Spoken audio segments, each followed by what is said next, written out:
కూడా ఉన్నారు. సో దీనిపైన ఆయన గత కొద్ది రోజులుగా మనం చూస్తున్నాం జరుగుతున్న పరిణామాలపైన, సో పాకిస్తాన్ వక్రబుద్ధి పైన ఏం చేయాలనే దానిపైన కూడా ఎప్పటికప్పుడు సూచిస్తూ వస్తున్నారు, మనతో పాటు చర్చిస్తూ వస్తున్నారు. రావు గారు నమస్కారం.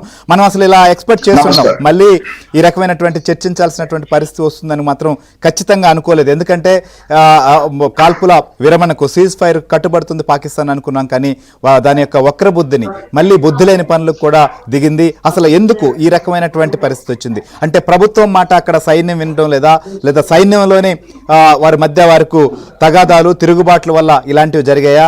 కమ్యూనికేషన్ గ్యాపా, లేకపోతే ఖచ్చితంగా ఇది కవింపు చర్యల్లో ఇంకా కొనసాగించాలనేటువంటి వైఖరితో ఈ రకంగా పాల్పడిందా? రైట్, 1971 వార్ చూశాను కాబట్టి కొన్ని నా ఎక్స్పీరియన్స్ మీద ఇష్యూస్ కొంచెం షేర్ చేసుకుంటాను.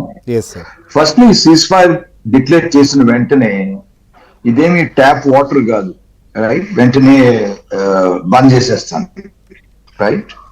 ఎందుకంటే ఈ ఆర్డర్స్ పైన నుంచి, ఆర్మీ హెడ్ క్వార్టర్ పైన నుంచి మనం కూడా కింద వరకు ఎవరు ఫైర్ చేయొద్దని చెప్తారు. దాంతో పాటు ఏమైనా కండిషన్ చెప్తారు, ఒకవేళ పాకిస్తాన్ ఏమన్నా ఫైర్ జరిగితే రిటాలియేట్ మాత్రం చేయండి. ఎందుకంటే సీజ్ ఫైర్ లో ఒక్కోసారి కొంతమంది కావాలని చేసేవాళ్ళు ఉన్నారు, కొంతమంది పొరపాటు చేసి సీజ్ ఫైర్ వైలేట్ చేసే ఉన్నారు.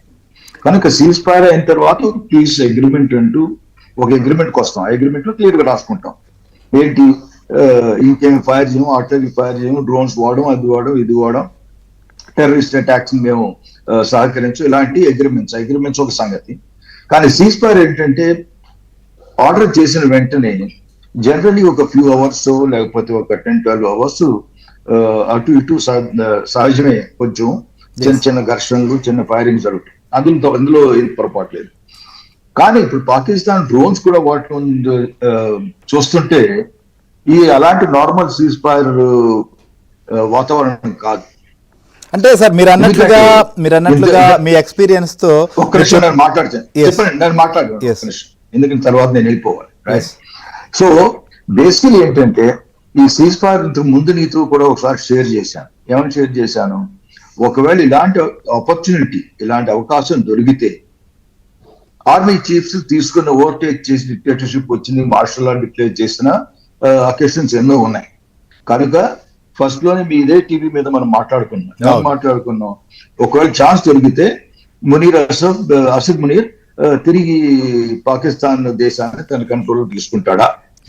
ఎందుకంటే ఇంతకు ముందు ఒక స్టెప్ మూవ్ చేసింది ఏముంది, ప్రస్తుతం సర్వింగ్ చేస్తున్న ISI చీఫ్ అసిఫ్ చౌదరిని తీసుకొచ్చి నేషనల్ సెక్యూరిటీ అడ్వైజర్ గా పెట్టాడు. దాంతో అర్థం ఏంటి, ప్రాక్టికల్లీ పేరుకి గవర్నమెంట్ ఉన్నా సరే మిలిటరీ అఫైర్స్ అన్నింటిలోనూ డైరెక్ట్ గా చీఫ్ ఆఫ్ ఆర్మీ స్టాఫ్ తన కంట్రోల్ తీసుకుంటాం మోస్ట్ ఆల్ జరుగుతుందని ముందే ఊహించాం, అందులో ఇదేం లేదు. నౌ కమింగ్ టు ఇలాంటి